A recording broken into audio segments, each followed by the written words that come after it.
We are back, people. What is up? Going over OTAs day 1 and 2, little recap. The second day we actually got to see a lot more stuff here from the media and all. They got to sit on the practice. So we're gonna go all over that stuff. Some other random things that I wanted to go through just real quick.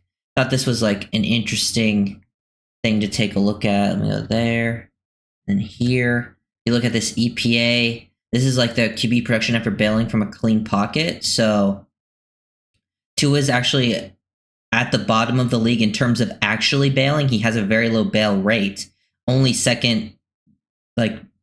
person worse is Cousins in terms of actually bailing from the pocket, which this isn't necessarily a bad thing. It's actually usually probably good. But he's actually got one of the highest EPAs when he does end up bailing from the pocket. So that means he does it very little, but when he does do it, he's very efficient. Thought that was interesting. Just wanted to show that real quick. Another thing we got going on here. Quick, Dolphins pushed Jason Maitre on injured reserve, which kind of sucks. Maitre was one of the players in the preseason last year who kind of stood out among the DBs, played as a nickel. They brought back Ryan Cooper Jr. Nothing too crazy to talk about there, but that does suck. That happened. So Maitre is just basically done for the season. Jalen Ramsey tweeted out 5. It seems like with the whole Ramsey situation, his time with the team is going to be coming to the end. He's basically was tweeting out 5. There's 5 more days. When he said that, it was 5 more days till June 1st, which I imagine once June 1st gets reached, him getting traded is going to happen fairly quickly. I have pretty much no doubt about that. Don't imagine it's going to take too long. Dolphins also tweeted out a video saying phase 2 connection, consistency, and chemistry. I don't know if you guys saw this, but it was 1 minute and 13 long. Got to see the players out on the field, connection, building that relationship. I think, this is something they've tried to do in the past, but maybe didn't quite work out as well. Something to focus on. But it's nice to see them out there making some plays. Just looking fluid. Just nice to see. Nice to see football in action again, nothing too crazy. Putting an emphasis on certain players. I feel like they're showing a lot of people. I think you get to see, at one point in this video, you see Jalen Phillips and Bradley Chubb running the hoop, or it might be in a different video. I can't remember.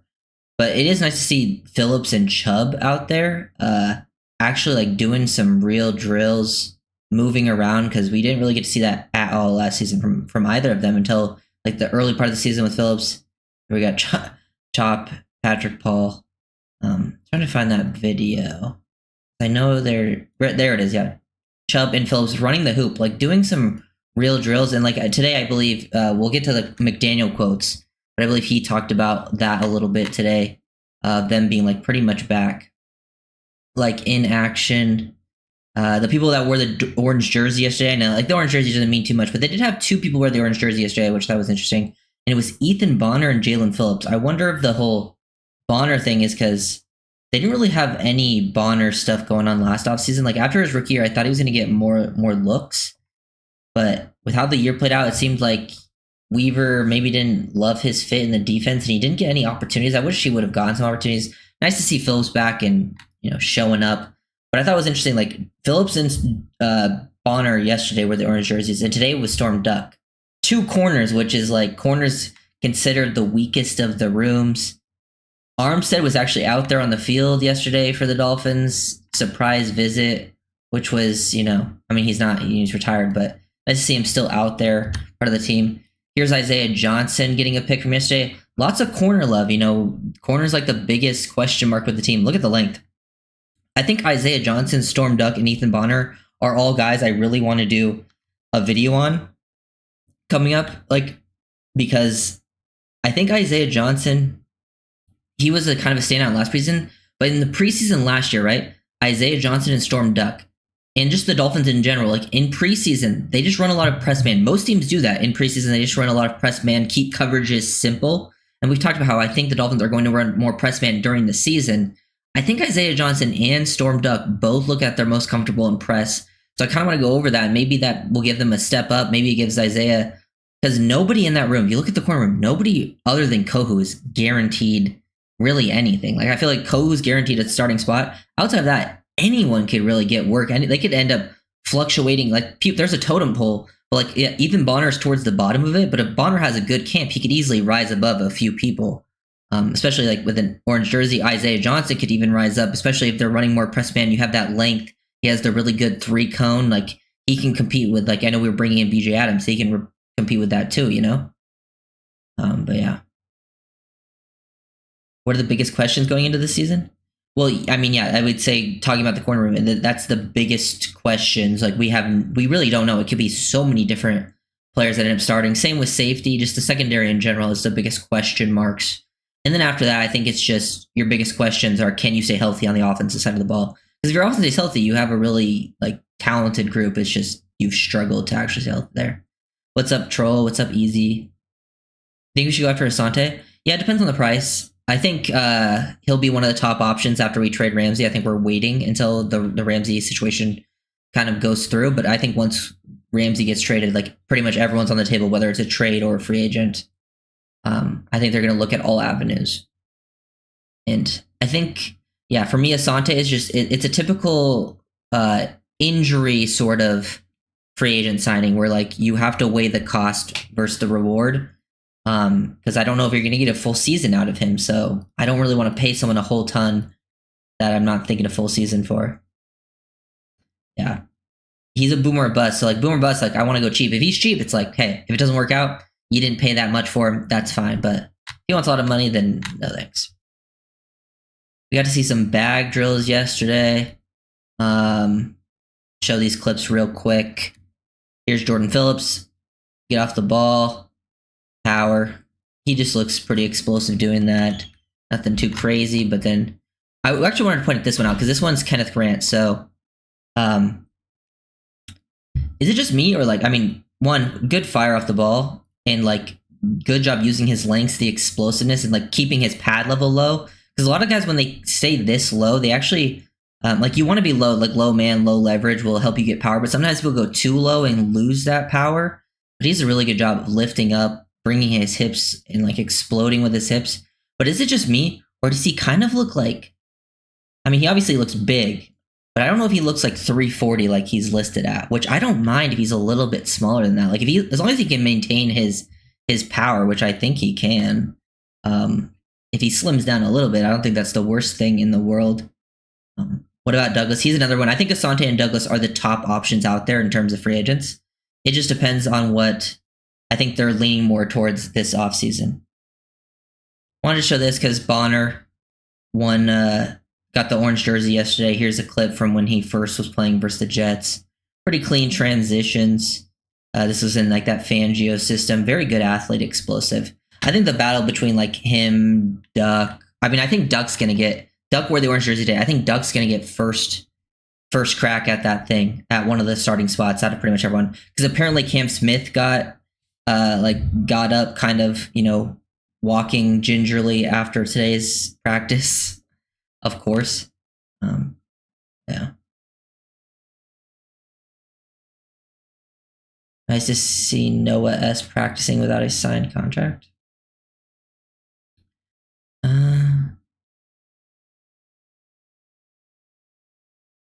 Yeah, that is true. The Miami Heat probably will get him down a little bit, which is not the worst thing because he is huge, but yeah. Then we can get to the stuff that happened today. This is from Travis Wingfield. A lot of this information will come from Wingfield's tweets. I'll shout out the media members that were covering it, but Wingfield's probably my favorite guy because like he gets really in depth with the football stuff. This is also from him from the McDaniel interviews, but first talked about Chubb and Phillips. He said both players made their offseason in season in terms of their approach to work. As a result, they're able to participate in most things most days. Coach says he'll manage lighter days as they go along. He called both players the most excited practice players you've ever seen. I love seeing that. Phillips and Chubb should be leaders on the team. They're excited to be out there constantly. Those two, I think if you look at our defense compared to last year, because I was actually watching film. I was just watching Storm Duck film, and I was looking, and I'm like, really, if I'm looking at the starters each play, like two of your starting corners were Storm Duck and Kader Kohu for like multiple games throughout the season. The other one was just Jalen Ramsey. And then your safety play was really bad. So it's not like if you were able to at least somewhat replace Ramsey, it's not like your DB room actually got that much worse when you compare it to a lot of last season, because there was plenty of games where it was just like Kohu and Duck were still on the roster. Your safety play was really bad last season, even though maybe on paper it looks more talented. So it's not like that's going to get much worse. I don't think it's going to get worse at all because your safety play was so bad last year. And then they improved up front. So I think the defensive downfall, I think the defense can, especially the secondary, can be covered up. It's just, and it wasn't like Ramsey played at like a crazy high level. It just comes down to kind of like some of the schematic things they're doing, especially if they're running more press man, maybe disrupting. I think if they can get one like solid more player in there, they can kind of be fine, especially with how good up front they are. Is it weird? But I rather want to see Cam Smith beating Eshel Bonner, I guess, on the wrong side of 30. No, I definitely understand that, Marcus. I think that was kind of a key of the offseason was getting younger. I think that's kind of why I am leaning Asante Samuel, because he is still 25 or 26. I can't remember off the top of my head. He's still young. I'm not against a 1-year vet rental like Douglas, because Douglas is straight up 30. I don't think 30 is too bad. But I do think once, I don't really want to sign guys that are in the 32, 33, where it's that's typically where guys really start to fall off. But either way, I think if they sign a vet corner, a lot of those guys are going to see work throughout the year, whether it's Marshall, Duck, Cam Smith. But I think all those guys will get a chance anyways. McDaniel talked about Tua. He's dipped his toe, is in all the waters. Now it's about consistency of mastery, everything that comes with being a franchise QB, getting the offensive line of scrimmage after getting protection set, side adjustments, progressions, escaping the pocket. And he said Tua will talk about it more when you interview him, all the little things he's going after. But it is interesting. He talked about, I think, one, getting to the line of scrimmage faster, which is a big key. I think Miami's offense has kind of struggled with, and it's also a McDaniel issue. I think him and McDaniel, Tua and McDaniel need to get better at that, especially on away games. Getting protection set, which I think is a key part, because especially in that Shanahan system, they don't usually rely on QBs for doing a lot of the protection stuff. So we'll see if that becomes more of a thing he gets involved with.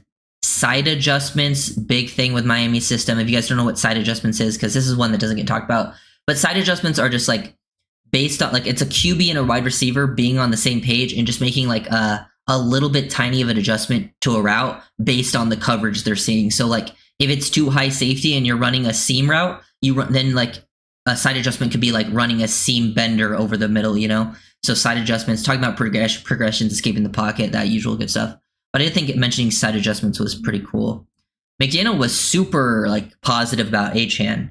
Achane has been more vocal, been definitely out there trying to raise the level of his teammates. I like hearing that. I mean, I love Achane. I think he's one of the most talented players on the team. So if he steps up into a leader role, I think that is super helpful when that happens. Talked a little about Austin Jackson and James Daniel working back. He said Austin Jackson's ahead of James Daniels, which I think makes sense. Austin's injury wasn't as serious, but he feels good about where both of them are. I imagine we're going to see both during training camp, not during this OTA standpoint.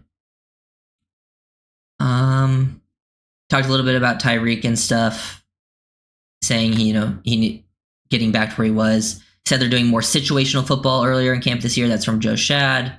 Marcel Louis Jacques. He's saying they're most excited practice players of all time, adding their participating most things. But it's nice to see their pass rush trio out there. Who's the starting safeties? I don't think it's been pointed out yet, but I imagine it's going to be Melifonwu at 1, and then I think the vets will get the chance first at the other spot, Ashton Davis and Elijah Campbell. And then I think Patrick McMorris will kind of play into that fight.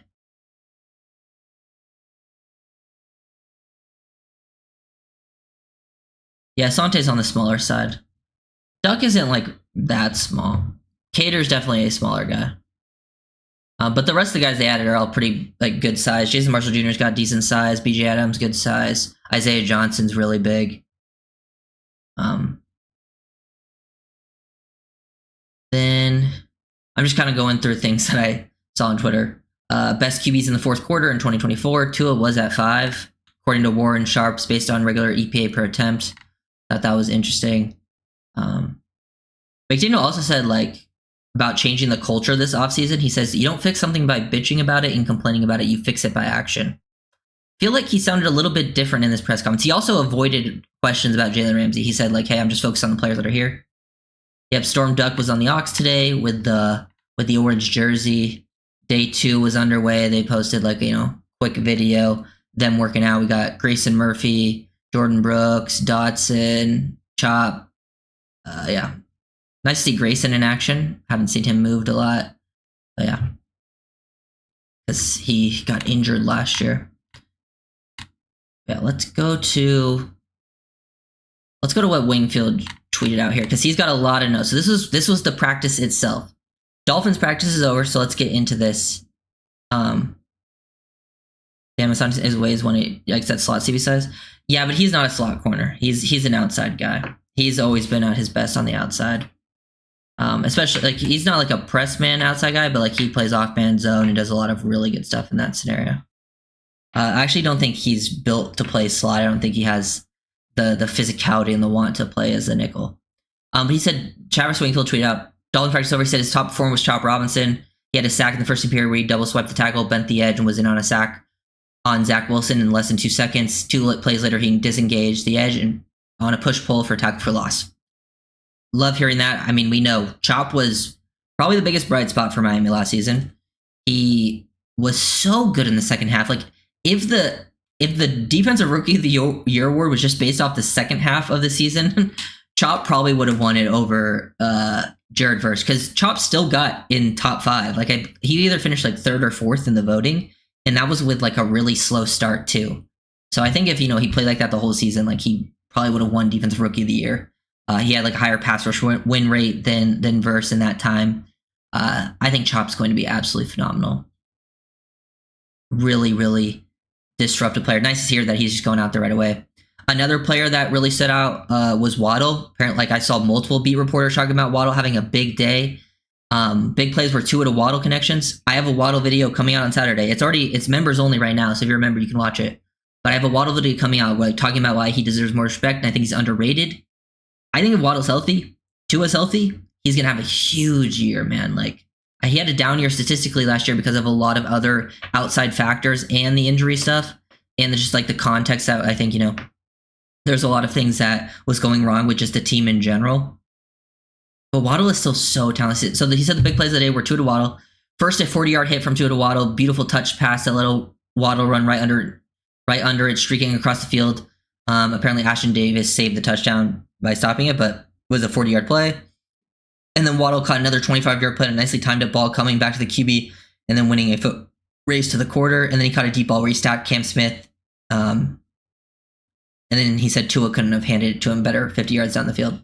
So it seems like Tua and Waddle were really on pace in this practice period. He said Achane had a handful of catches in the best run of the day where he hezzy stepped to help Austin Jackson execute a textbook reach blocks. Give Achane the corner. He got 10 yards before a defender had a chance to touch him. He said Chop wasn't alone among the edges. I saw Bradley Chubb got a lot of hype. I think even Omar was talking about Bradley Chubb having 2 sacks versus Ryan Hayes. But he looked excellent. His body mechanic sequencing and footwork looked sharp in indies. That's always been, his footwork and like his consistency of setting things up, working angles and mixing up tempo. That's kind of always been Chubb's biggest strength, to soften the edge with just like the little nuance stuff. Because it's never like he's been he's always been a solid athlete, got solid play strength, but that's never been like his standout. He's always been like really setting it up with like the little nuances of his game. Said B Chubb had his bull rush taking the right tackle to the QB, had a sack later. He said sad, but I think he meant sack. And he said Grayson Murphy had a textbook edge run D rep for a tackle for loss. He also has a pass rush where he went inside and chased the QB all the way to the sideline with excellent pursuit speed. Like seeing Grayson Murphy getting some shout out. I made a video on him yesterday that was posted for everyone to see. So nice to see him getting a shout out, especially after not playing all last year because of the injury, getting put on IR right away. Incredibly small sample size, but I kept thinking about Weave's comments last week, playing connected on the back end. There's good chemistry brewing with some of the guys in line to potentially get regular season work. I think this is a very important comment. Yes, it is a very small sample size, so let's keep that in mind. But I think playing connected on the back end has actually been one of the biggest problems the Dolphins secondary has had in recent years. Not just last year, even with Fangio. Like, go back to the Titans game.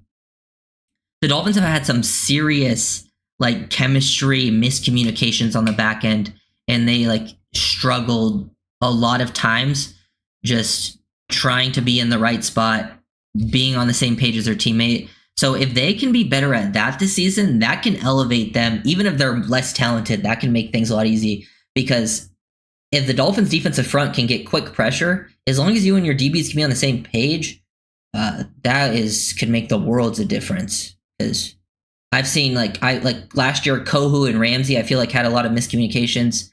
When Deshaun Elliott was here, he was having miscommunications with the corners in that year. Hollins had his, Poyer was having them last season. It was just all over the table. So I wonder if that's something that they kind of looked more into, is like, hey, guys that we think can communicate. Because if you go and look at some of the guys who brought in, Trader, like when he was at Maryland, he was a good pre-snap and post-snap communicator. That was actually one of his biggest strengths, I think. They've added guys, and then they added some vets with Ashton Davis, Melifonwu, guys that were kind of like, they've been around a while and maybe not quite known for being like super processors on the field, but guys who played pretty disciplined at times. Melifonwu, a little more has that athletic and physical profile that you're banking on too. But I wonder if that's something they were kind of looking for instead of like, hey, just adding crazy high-end talent. And then seeing what the young guys got. And then also maybe to avoid that stuff, I've talked about them just going more press man. Because being press man and just like you're one-on-one with a guy, it's less thinking, and maybe they're not, then they can avoid that sort of problem they've had before. The edge guys come through, yeah, I agree. The edge and defensive tackle group will be huge. Interested in special teams this offseason, especially with a new coach and two punters. Wonder if the choice coming down to which one is the better holder for Sanders. That will probably play a part. If Stonehouse doesn't blow away what's his face, because I think Sanders likes Bailey, right, as a holder. That's like the thing. If he doesn't blow him away, and is like a true punter, then I wonder if they just keep Bailey. But Stonehouse is coming with him from Tennessee, so that will give him a nice little advantage. McDaniel talked about Tua's ownership and taking another step as the leader slash franchise QB. I thought that was evident. There was a 7v7 rep where the defense was short a man. He stopped the drill and pointed it out. So that was something Wingfield saw, so that's always nice. I feel like that's something where Tua's gotten better at, as he has become more vocal with his teammates and definitely pointing stuff out.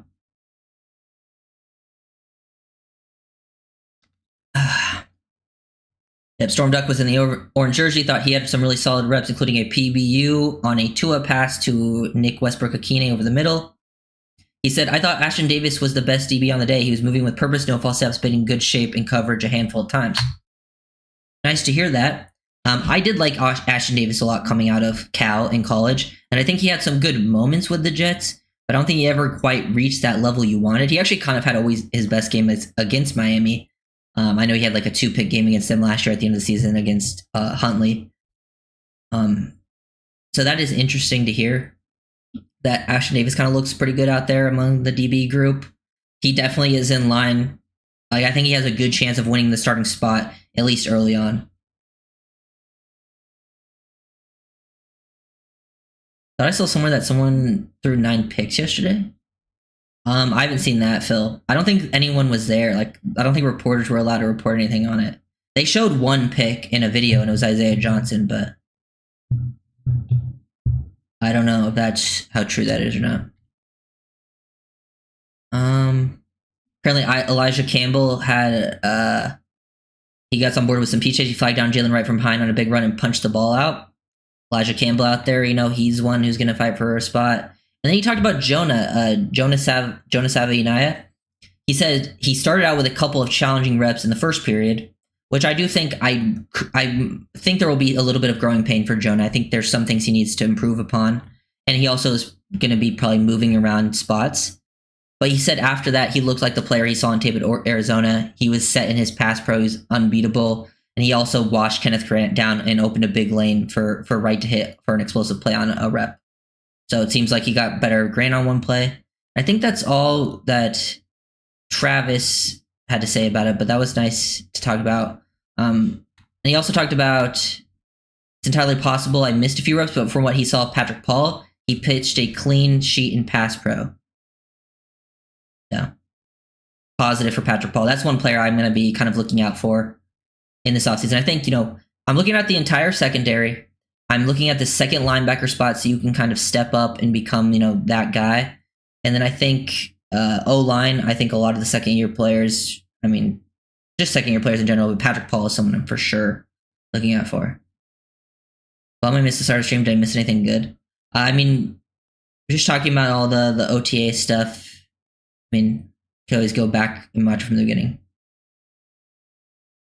The coaches will give it to Davis, which is not good.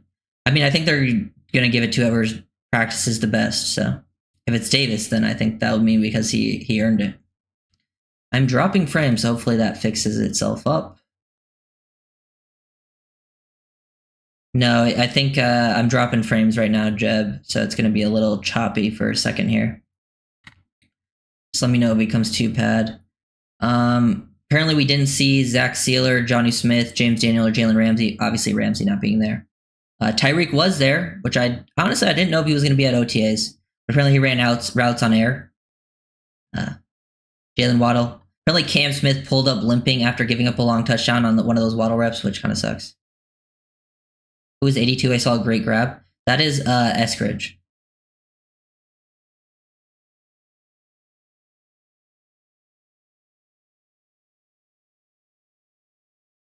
Paul got it. Don't worry. One worry about your leadership. I don't know what you're talking about.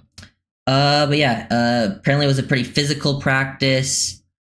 Waddle, Chubb, Chop, some of the absolute standouts out there in terms of what we were seeing today. But yeah, Tyreek Hill was also getting some interview today saying,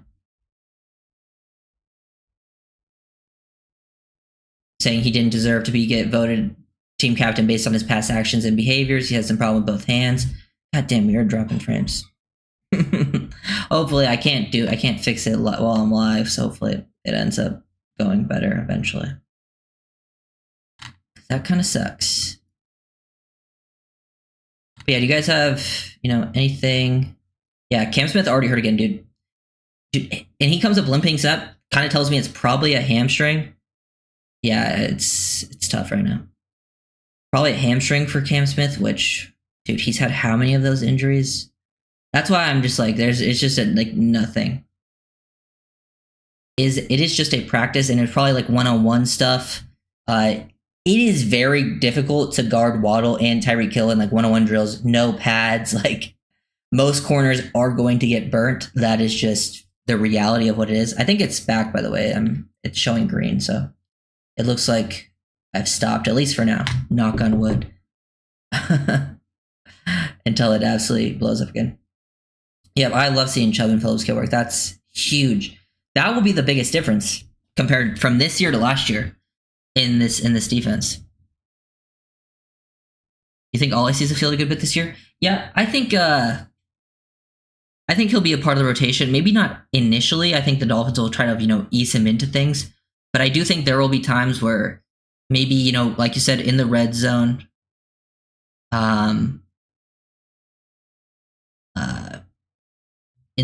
short yardage, maybe third down situations. I have a video coming out of Ollie Gordon talking about pass pro on third down. He has reliable hands on third downs.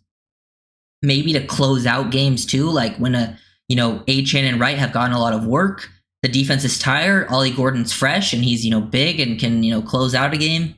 I would like to see that stuff from him. So I think he'll get it work. I don't think he's going to get crazy amount of reps, but I do think he's going to get nice work. Yeah, it's showing me that it's better for sure right now. Yeah, Joey Bosa to get injured. That's why I even said it, I think, when I was like, I didn't really have any interest in Joey Bosa. It just kind of felt like a waste of money to me. Sure, he would have been a nice part of the rotation, but he would have been your fourth guy. And he has the injury history. It just didn't seem like it was worth it for the money that he was going to get, If he was super cheap, I'd be like, oh yeah, cool. Fun rotational guy. You don't need him to be super healthy. Speak to our leadership, can you?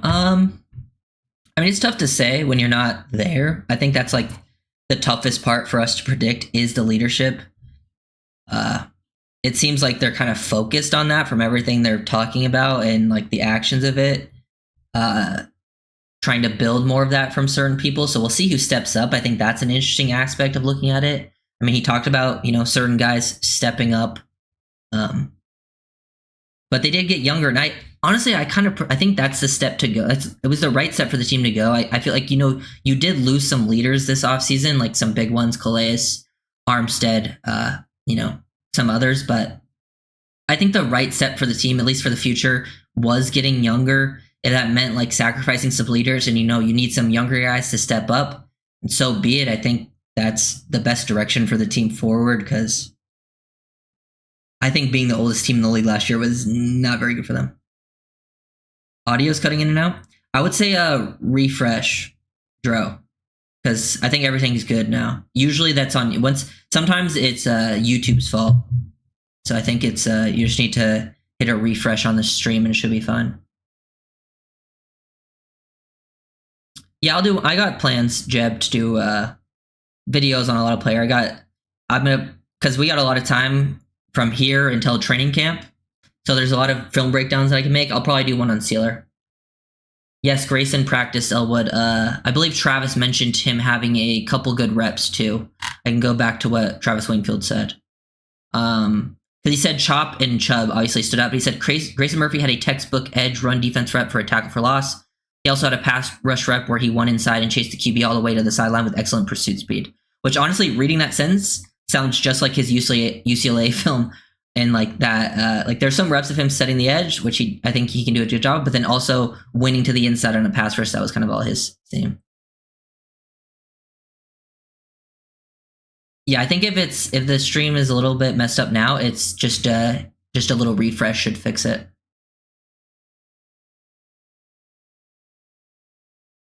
Yeah, I haven't made a Sealer one in a while, so I'll probably do Sealer because I want to point out a couple things on Sealer because I think, one, he's super underrated and he's like genuinely so good.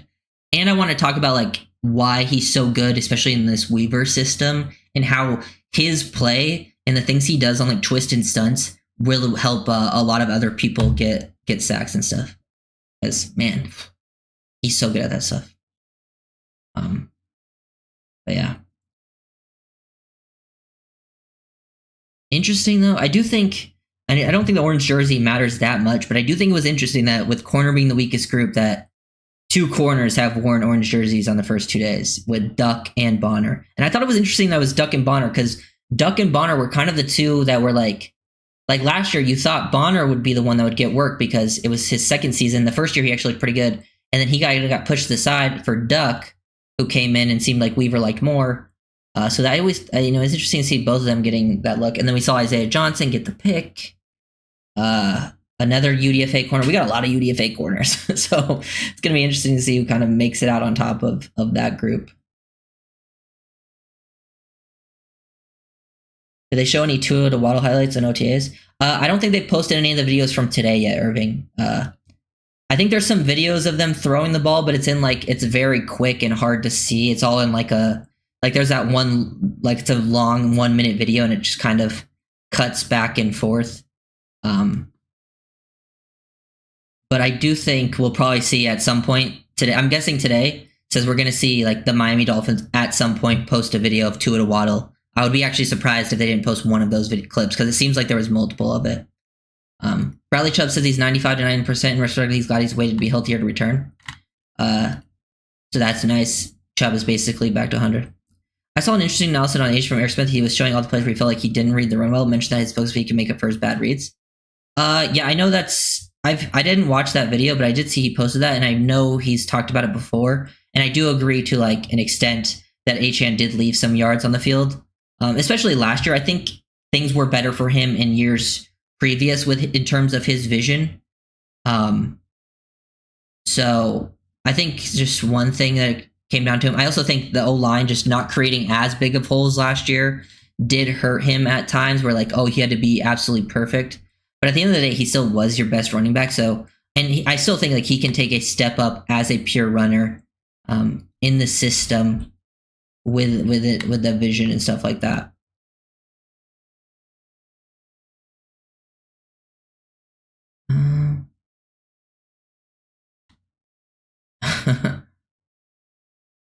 Yeah, I'm trying to see if there's anything else being said. It seems like people are getting talked about.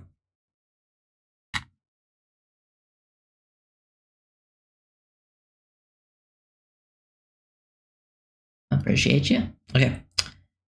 Cam Smith makes you. You know, honestly, I do kind of feel bad for Cam Smith a little bit, you know, because he has had really bad injury luck.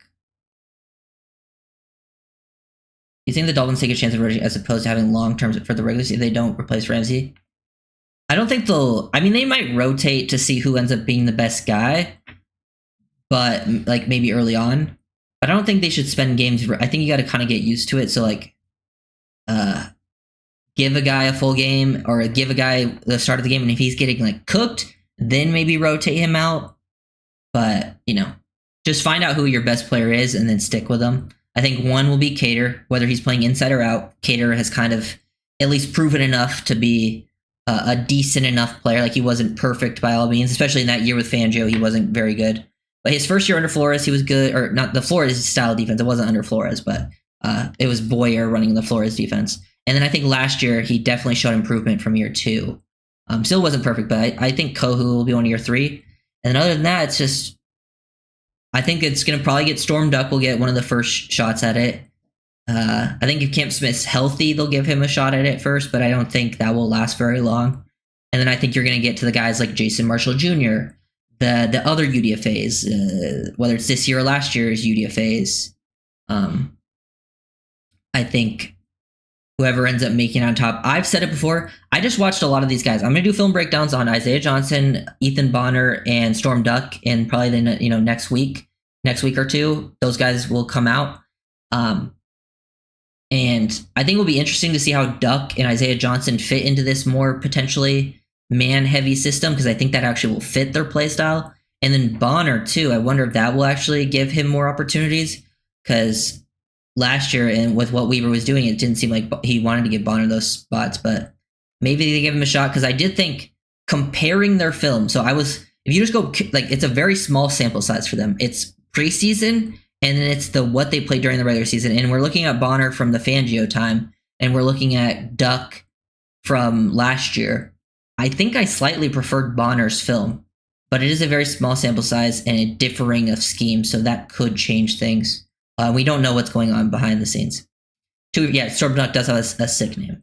But I do think it's close with Duck and Bonner. I think Duck and Bonner are the closest to me out of the UDFA guys, and they're at the top of the UDFA guys. And then we'll see how I think BJ Adams is the one that can step up from this rookie class. And then I think Isaiah Johnson is kind of the sleeper one of the last year's guys. I'm not expecting much from the other ones that are UDFAs, but I think those are the 4 that have a chance to at least make the team, have a role. Probably practice squad for 1 or 2 of them.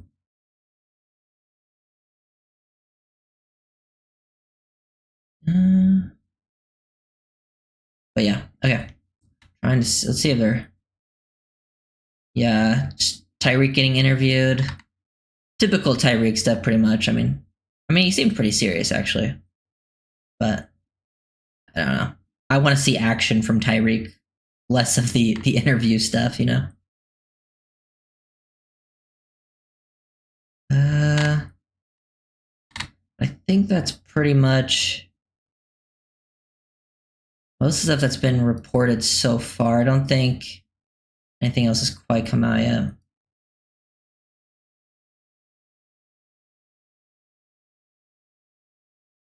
Somebody give 3 or 4 years and still nothing. Yeah, I mean, there's some players like that, like Tyndall and stuff. But also, I mean, I don't think it's that big of a deal, to be honest. I mean, this is Cam's 3rd year, so this is his... I think, to be fair, though, I think if you are not giving your player that you drafted 3 years to develop, you're doing it wrong. Because some players take time to develop. I think if you give up on a player instantly within, like, I think the 3rd year is when, like, they have to prove it. If they're by the 3rd year they haven't proved it, then I think it's time to move on. So I think this is kind of Cam Smith's last opportunity. I do think they should have moved on already from, like, guys like Channing Tyndall with, like, year 4 and stuff. But I think this is Cam's kind of like last chance.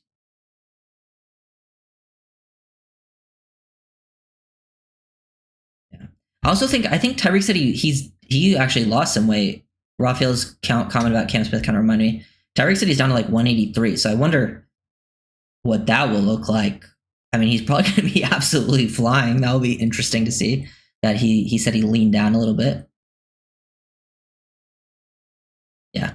I mean, that's Cam Smith's biggest problem is he can't stay on the field.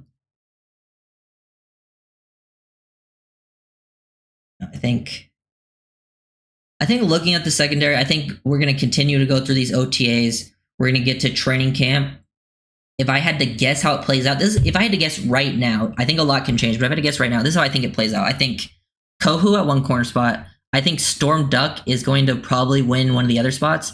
And I think the third guy will be, because I'm thinking three corners and then Kohu's the nickel. I think the third guy will be an outside guy who's not currently on the team. I think that will be it. And then I think the depth guys will be guys like Jason Marshall Jr., Bonner, probably forgetting some names, but and then you'll have like the other guys fight for like the final spots, like BJ Adams, Isaiah Johnson, Artie Burns, Cam Smith. They'll fight for like the end of the roster stuff. But I think those guys, that will probably be the start. And then for safety, if I had to guess, I think it will be Melifonwu and Ashton Davis early on. I just think that's just how it's going to play out. And then I think that room, though, I think safety and corner, but they can both absolutely change throughout the year. And they will. Just based on injury, they for sure will definitely change at some point. But I also wouldn't be surprised if someone just is like, hey, we're going to finally give this guy a shot at the starting job because you're not playing well enough. It's like that's kind of how those rooms look.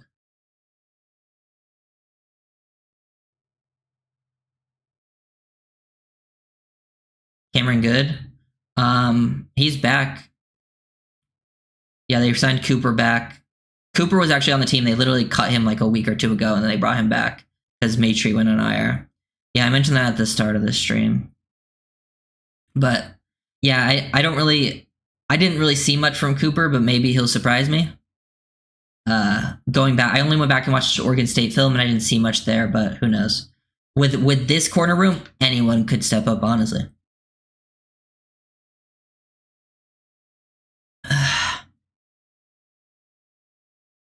Yeah, I think Tyndall's time is probably gone. Done. Is there a chance for Ethan Bonner to be a start? Honestly, yeah. I would say in most situations, no, but in this team situation, there's a chance. I would say it's probably a little harder for him just based on what I saw last year with how Weaver sort of, didn't really give Bonner a chance to play. I think last year Bonner not playing with some of the injuries you had at corner probably makes me like lean back a little bit. But like if he's starting off with the orange jersey, maybe he's put in some work. I think based on what I've seen on the film, I think Bonner is right there with Duck. Like I don't think there's that much of a difference. And Duck played a lot last year. So wouldn't surprise me. Wasn't there actually, didn't someone want to trade for Bonner last year during the preseason? Wasn't that something Greer was talking about? Right? Didn't Greer say that? Like, yeah, people like were offering something for Bonner, but we said no, like late in preseason. That was interesting. I think that was the thing, right? The new starting outside DB from LA? Like, who do I think it would be? Like, out of the guys not on the team? Man, I don't know. That's tough. I'm going to guess. Let's just guess Samuel. Dolphins love to take a chance on an injury risk guy, and he's younger.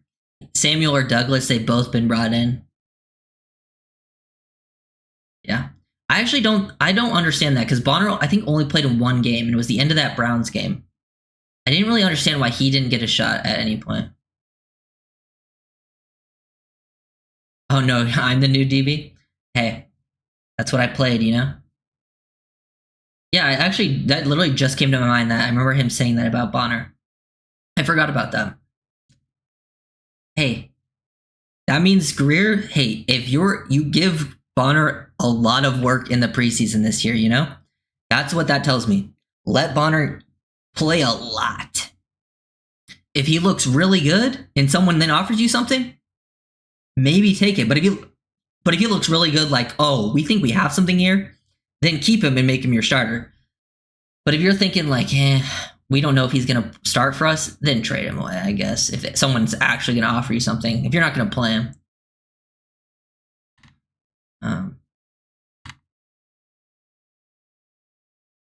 Yeah, I forgot about that until right now. But that does tell me if other teams were actually interested in him playing. Like, he isn't, like, for UDFA, a lot of, like, you have to understand, with these UDFAs that the Dolphins have, a lot of them are above expectations. Most UDFAs don't even make the team. Like, well, yes, Duck had his struggles last year when he was playing in the regular season. Him even being out there and playing that many snaps is him performing above UDFA expectations. Same with Bonner. And the fact that teams were even interested in trading a pick for Bonner kind of, you know, tells you that teams view him for sure as a guy that belongs as rosterable.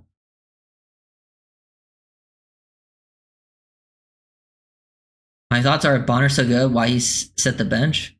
I don't know. I think it had to do something with the scheme. They maybe didn't think he was a scheme fit in what Weaver was doing. But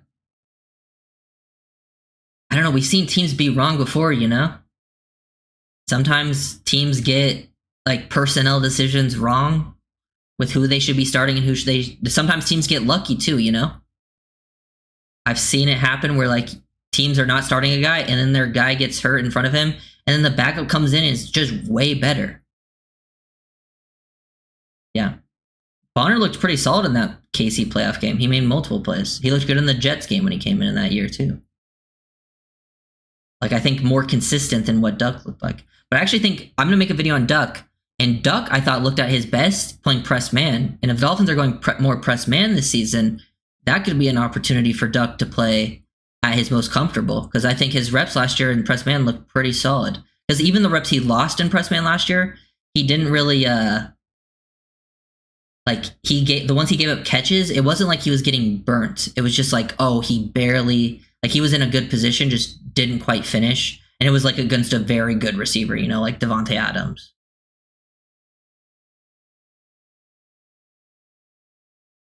Yeah, I mean, they all have they have a lot of corners with press man ability. I think that's what they're going to try to lean on with these guys. Make them feel comfortable with what they're good at.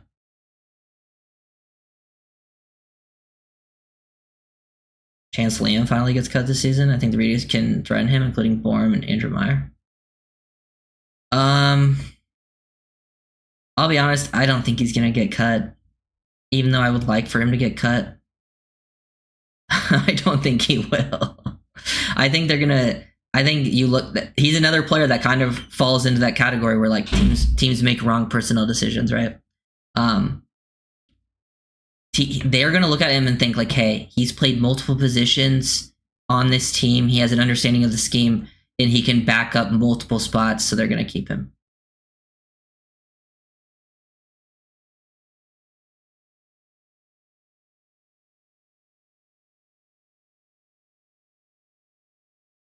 Tyreek and Waddle said Bonner has their speed. Yeah, oh yeah, Bonner's fast as hell. That guy is moving. He's a really good athlete. A lot of the corners the Dolphins have are really good athletes. You just have to be able to develop them. See how that plays out. I think they have some different DB coaches this year.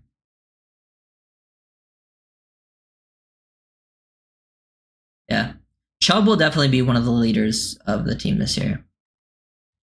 Especially with him actually playing this year. Because last year he helped Chop out a lot, but he wasn't, like, practicing or playing, so...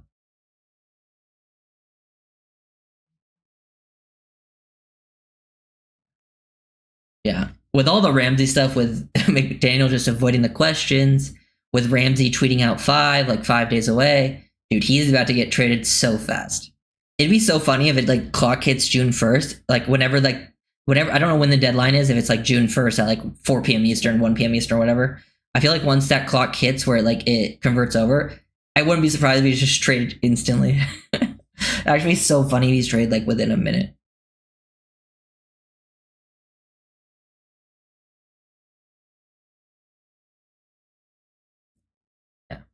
I will say this. The thing with Eichenberg is every team, like, if you look at every team, like, not every team, but most teams have an Eichenberg on their roster on the offensive line. Like, a player there's just not that many good offensive linemen. So when you find a guy that's, like, you know, has experience, he's depth, like, every team's got, you know, a an Eichenberg on their roster at the back end. The problem with the Dolphins is that their Eichenberg has been a starter on the offensive line. So it's fine if he's like one of your back end depth guys, but not as a starter. Diggs for Ramsey? No thanks. I think I actually know a lot. I've watched a lot of this. I know a lot of people who are like plugged in Dallas, and like I watch a lot of their stuff, and they've talked about like Diggs not taking his rehab seriously last year. That's why he wasn't ready to play last year. This year, apparently, he's taking it more seriously, but like the injury stuff is pretty serious with him, and I don't know. I don't think Diggs would not be one of the guys I go after.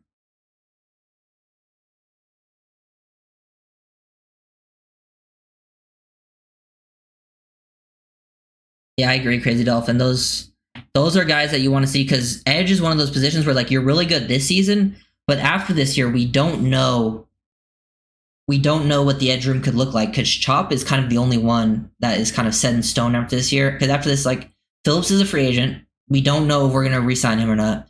And then Chubb, based on like the contract stuff, like they might move on from Chubb after this year. I think there's a decent chance of that. So you're kind of hoping that Grayson Murphy or Mohamed Kamara can kind of show you something. Like I'm not expecting either to be like your second edge, like your starter, but you kind of want to hope they show something where like, oh, I feel comfortable like this guy being a part of the rotation. So then you're not like super concerned about like third or fourth edge as much, going into the future season. So I hope we get to see enough out of them.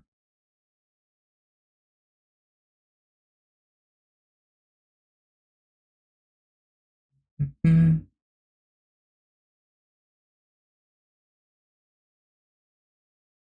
But yeah. But I did love hearing about, I mean, seemed like a lot of some vets had good days. Chubb, Chop, Waddle. Makes sense. I feel like, Waddle's always cooking in practice. Like, you try to cover Waddle one-on-one as a corner, it's not going to be a fun day. Somehow, I don't know how it's happened, but Waddle's become underrated league-wide. I think it's a fantasy football thing. But definitely check out that Waddle video that's coming out. Because I kind of spent a decent amount of time on that one. Different style, thumbnail and stuff, too. Yeah, Irving, I believe he had the most amount of pressures. I think him and his twin brother were actually the top two. I might be misremembering that, but I believe they were at the top in their. I think it was 2023 because that was when he was coming out that season. So, but yeah, he had a lot of pressures in college, a lot. McDaniel made it sound like Daniel's behind Jackson recovery. Well, yeah, he is because Daniels is coming off a more serious injury than Austin. But he said Daniels is still in a good spot and should be ready. Like, I think he still like was on pace for the training camp thing, so I think he'll be fine. Waddle had 2 touchdowns last year. Yeah, but that's I mentioned it in the video. Like people get too caught up looking at stats, and like if you watch the film, Waddle was still the exact same player when he was playing. Like he was still crazy explosive, could get open. It was just there was a lot of things. Like one, he had some injuries, so he missed games, so that hurt his stats. Two, Tua missed 6 games, so that hurt the entire offense and the receivers. Dolphins had no line, so they couldn't run the ball and use play action, and couldn't have like long developing routes. And then also the Dolphins faced cover 2 at a higher rate than anyone, so they could not push the ball down the field. But if you watch Waddle still, in my opinion, Waddle is a top 15 receiver in the NFL. Maybe I'm biased there, but I've seen some people start putting other receivers above Waddle, and I don't see it. And Waddle has Tyreek on the team. I think opportunity is just the biggest thing that he hasn't had. Because when he's had opportunity to be the receiver one, like true receiver one, he's absolutely dominated. Gotta head out. Later, old man Jeb. Have a good one, man. Don't rush him back? Yeah, I don't think they will. I think the Dolphins are that's one thing they've always been pretty good at with the McDaniel era is they definitely take their time with injuries. Like I feel like usually I see our fan base being like, why isn't he out there type thing? Because they just want to wait. like even Chubb said today he's glad he didn't rush it back last season, and because now he can play at 100% this year. Waddle jumps at the catch unnecessarily too much still. Yeah, that's fair. I think that's something it's probably like the biggest weakness of his game. But everyone has a weakness. That's just his. But I'm thinking of making a quick little highlight that I can post on Twitter of him running outside breaking routes with inside releases, because he's got to do it more than anyone. Him and Tyreek are the only two that I ever see really attempt it consistently.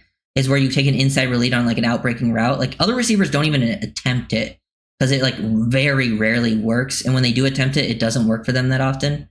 But Waddle and Tyreek are so explosive, they can actually do it. And I think Waddle actually does that even better than Tyreek. He attempts it more than Tyreek does. That's probably like the one thing. It's like, yeah, that's kind of Waddle's go-to. Yeah. And yeah, I agree, AB. And I think this will be, I think even this year he'll still get more look. Like I think it'll be more even. I think this will be the year where like Tyreek's and if they both stay healthy, I think Tyreek's and Waddle's like usage will be relatively more similar this year. Because it's kind of been like Tyreek as your top, then Waddle, and then there will be like certain games where Waddle might like outdo him, but for the most part, it was still Tyreek at the top. Besides the CB, what other positions needs a player to come in and compete? I would say like depth on the O-line, like potentially competing at like swing tackle or swing guard. I think that would be nice, Elwood. I don't know that I think after this year they should be trying to upgrade like linebacker too. I don't think they're going to do that this year. They brought in enough guys to compete. We'll see who ends up sticking out of those guys. Safety, you probably want to improve at safety as well, but they already brought in enough people to compete, so we'll see how that room works out. But I think where I would add is, corner and depth on the O-line, whether it's tackle or guard. Because I think right now your swing tackle is going to be like Keon Smith, and he's coming off a torn ACL, so there's, definitely questions. Yeah.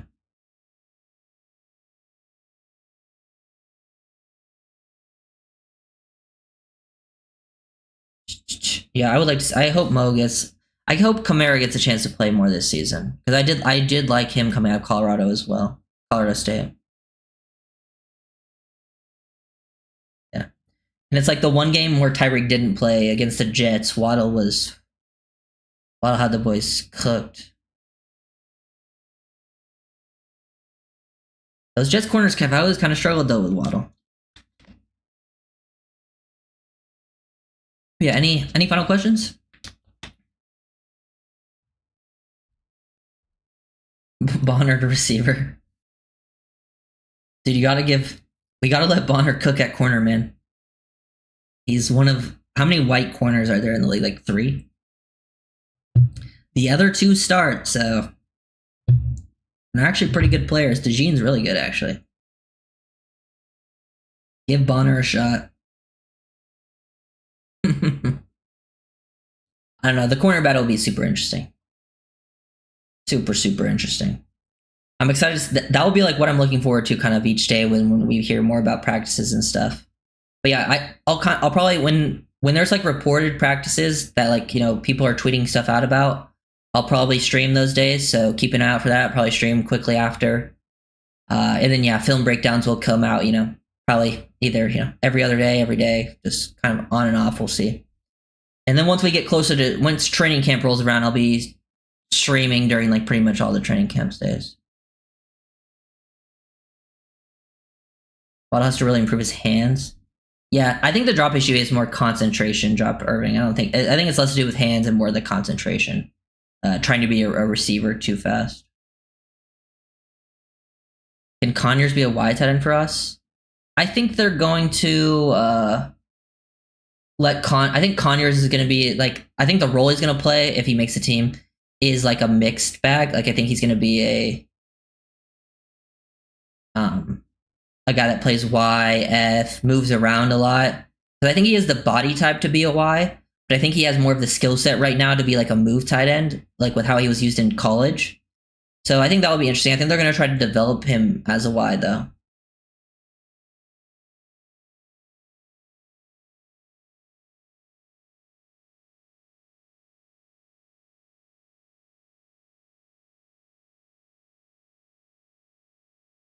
Kyle Krabs mentioned for the Dolphins to be less predictable, they should focus on more outside throws by inputting plays Tua and Waddle are comfortable with. I mean, yeah, there's been games they've done that, Irving, where like you can tell teams are pretty heavily focused on taking away the middle of the field, like, and they're trying to throw. They throw those like deep comebacks, corners. They're actually when they don't throw outside the numbers a ton, but when they do, they're actually quite successful at it. Tua doesn't have the strongest arm, but he does throw with a lot of anticipation. So as long as him and the receiver are on the same page, like they do complete a lot of those deep outs, those deep comeback routes, the corner routes versus like smash and stuff. Like they actually had a lot of consistent success doing that. Similarly to like the escape the pocket stuff, they don't do it a lot, but when they do it, they are quite consistent. But that is probably because of the smaller sample size. Probably helps it out a little bit. Yeah. Yeah, Conyers does that Wildcat QB stuff. He is quite the athlete. He's very fast. And he's got good, like 6'3", 260 is pretty good size for a tight end.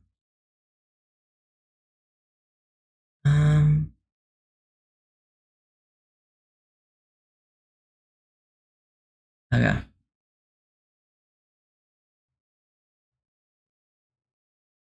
Yeah. Let me actually, I can even pull, hold up, before we go. This is actually probably, I have some, with the Jalen Waddle video coming out, I used some of these clips and we'll actually show you.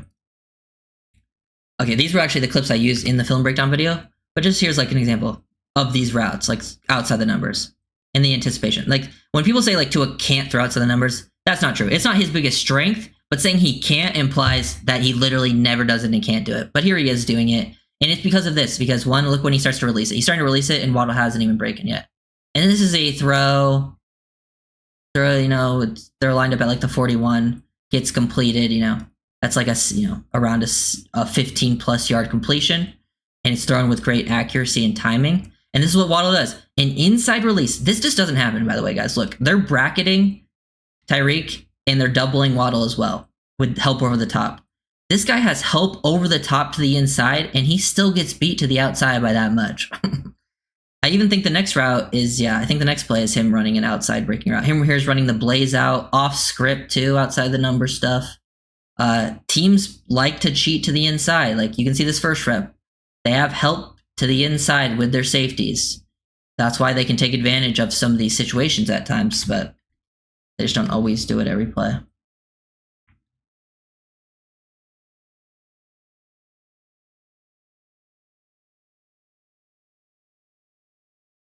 Another Tanner Connor experiment? No, I think Tanner. Are you saying Conyers is another Tanner Connor experiment? If that's what you're saying, no. Conyers is a different player than Connor. Connor was like a former receiver, like fast guy that just didn't quite work out. Different sizes as well.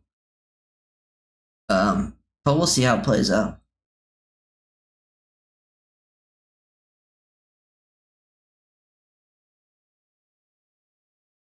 He can throw outside, but if there's a defender, it gets picked off. So you mean if there's a defender to catch the ball, it gets picked off? Wouldn't that be the case anywhere on the field? Like, what is that logic? What? The reason there's defenders not there is because he throws with anticipation a lot. That's his superpower. Now, if he throws it late, then yeah, the ball can get picked off. Sure. But he throws it with a lot of timing.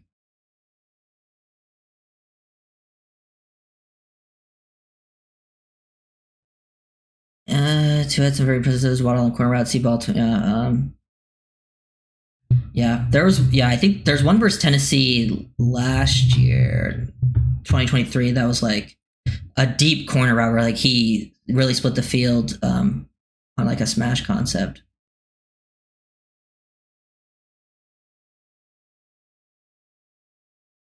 Anticipation laughing. Oh man, you guys crack me up, man. Two haters are funny, man. What, do you think anticipation's not real?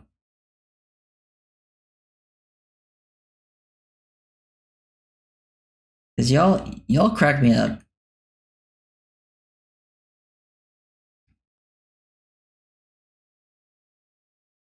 Oh man. Hey, have you ever heard of Kurt Warner? I would recommend checking out Kurt Warner's thoughts on Tua's anticipation. But don't listen to me. Hey, maybe you know more than Kurt Warner. But that's going to end it for me, guys. Thank you guys for watching.